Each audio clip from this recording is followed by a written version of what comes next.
நம்ம சொல்வோம் நம்ம ஆக்சுவலா நம்ம லைஃப்ல நம்ம பழிய நம்ம மேல போட்டுப்போமா? நெவர். கண்டிப்பா மத்தவங்க மேலதான். இப்போ ஃபார் எக்ஸாம்பிள், நான் ஒரு ஸ்டூடெண்ட் என்ன சொல்வான், அவனுக்கு மேக்ஸ் ஆக்சுவலா வராது. ஆனா என்னோட மேக்ஸ் டீச்சர் சரியில்லை, அதனாலதான் எனக்கு மேக்ஸ் இப்படி ஆகுது. ஓகே. அப்புறம் அவனுக்கு நல்ல மார்க்ஸ் வரலன்னு வச்சுப்போம்.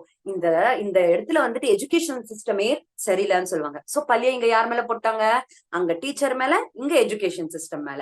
அதுக்கப்புறம் பெரியவங்க கிட்ட அப்புறம் எங்க அம்மா அப்பா என்ன சின்ன வயசுலயே நல்லா வளர்த்திருந்தா நான் இந்த நிலையில இருப்பேனா?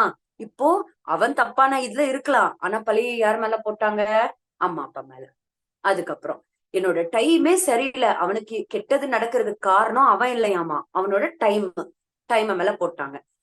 அப்புறம் எனக்கு வந்து 7.5 சனி இருக்கு, அதனாலதான் எனக்கு எல்லாமே கெட்டதாவே நடக்குது அப்படின்னு சொல்லிட்டு அஸ்ட்ராலஜி லைக் ஜாதகம் மேலயோ அவனோட சனி மேலயோ போட்டுடுறது. சோ நீங்க எல்லாமே திங்க் பண்ணுங்க மாஸ்டர்ஸ்.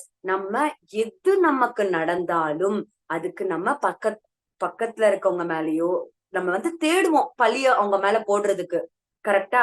சோ இது நம்ம எல்லாருமே ஒத்துக்க வேண்டிய விஷயம் தான். எனக்கு ஜென்ரலா நடக்கிறது இது. கரெக்டா? நமக்கு ஏன்னா இந்த ஞானம் தெரியாது. சோ நம்ம ஈஸியா எல்லாரும் யார் சொன்னாலும் இப்படிதான் சொல்லுவாங்க. கரெக்டா? ஆனா இங்க நம்ம என்ன ஆன்மீகத்துல வந்து தியானம் கத்துக்கிட்டு ஞானத்தை கத்துக்கிட்ட பிறகு நம்ம என்ன தெரிஞ்சுக்கிட்டோம்? You create your own reality அப்படிங்கறது தெரிஞ்சுக்கிட்டோம். கரெக்டா? அப்போ நமக்கு நடந்த எல்லாத்துக்கும் காரணம் யாரு? நம்மதான். அப்ப நம்ம யார பிளேம் பண்ணணும்? யார் மேல பழிய போடணும் அப்படின்னா நம்ம மேலதான்.